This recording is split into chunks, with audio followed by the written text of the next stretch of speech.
So Comic Relief asked me to do something funny, and obviously I'm not very funny, but I can do two things. One is filthy, so I can't do that now, but I can do the other one, which is a horse impression. I can't do other animals, but I can do a horse. Let me be clear, you should not watch me while I'm doing this. It is only for your ears. Let me also say, it's a wintry day. We'll call our horse Fido, and he's just had a carrot. Ready? Okay, turn around, pretend you're doing something else. Look around, look. Funny.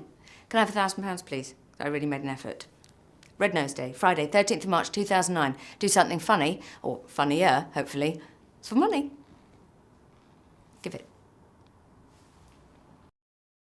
Well, I don't even think my tash is a comedy tash. There's nothing funny about my tash. It's a man's tash, and I'm very proud of it, and I've had it since I was 7.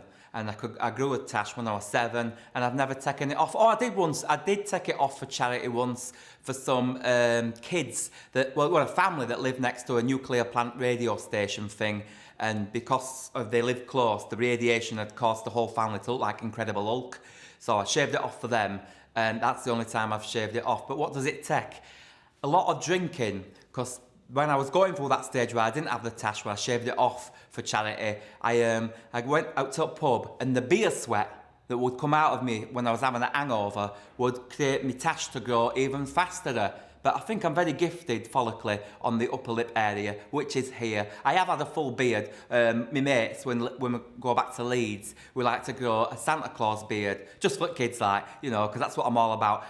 On the exterior, I'm very hard. Inside, I'm soft and juicy, like a locket. A little bit like Sylvester Stallone. Remember that film when he came back from Vietnam and he tried to get into that little town? He just wanted to see his friend. That's all he wanted to do. He's soft-hearted like myself, but the sheriff wouldn't let him into the town, and they made him take his fingerprints, and he didn't want to do that. Then they put him in his cell, and they hosed him down, which I thought was out of order. And I think he thought it was out of order also, because that's when he said, "I've had enough of this." And then he broke out, and he punched some noses, and then there was a passerby coming on the motorbike, and he knocked them off on the motorbike, and then took the bike and rode off into the forest. And then he climbed up a tree, but got a bit topsy-turvy and fell down and busted his arm up. But lucky for him, he had needle and thread in his knife and sewed it up. And then he went further into the forest, and then he hid in what was like a tunnel or a cave as such. And then suddenly loads of rats went on his back, and he burnt them off because he had skills from when he was in Vietnam.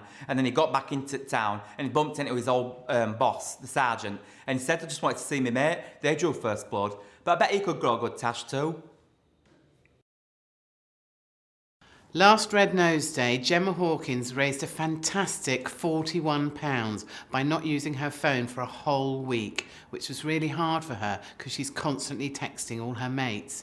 Now, the great news is that £41 could pay for clothes and toys for 2 children right here in the UK who have had to flee their homes with their mum because of domestic violence. Now, that's got to be worth it, hasn't it?